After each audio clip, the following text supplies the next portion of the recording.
Disséminés à travers les 4 coins du pays, les 13 parcs nationaux du Gabon ont pris ce dimanche 4 septembre 2022 leurs 20 ans.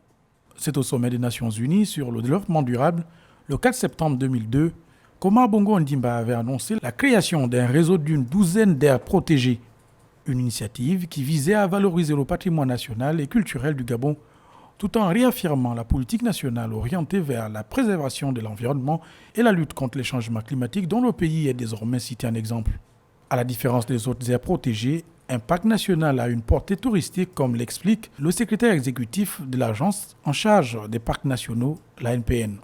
Un parc national est un espace créé pour protéger l'espace contre l'exploitation illégale des ressources naturelles, mais également pour valoriser le potentiel que regorgent ces parcs nationaux.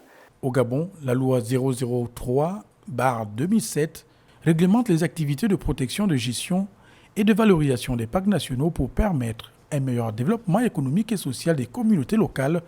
Et c'est dans cette lancée que l'ANPN participe à l'économie du pays. Les parcs nationaux aujourd'hui ont apporté un apport majeur au niveau de la communauté nationale et internationale. La question des changements climatiques, la question de la connaissance au niveau scientifique. Les parcs nationaux du Gabon aujourd'hui, on a découvert une immensité de la richesse biologique, richesse endémique de tout ce qui est forestier, tout ce qui est faunique également. En 2 décennies, le Gabon s'est positionné comme le refuge de nombreuses espèces, le détenteur de méthodologies et d'équipements souvent inédits dans la sous-région. Pour promouvoir davantage la richesse des parcs nationaux du Gabon et leur histoire, l'ANPN annonce des célébrations sur une durée d'1 mois. Plusieurs activités sont au programme.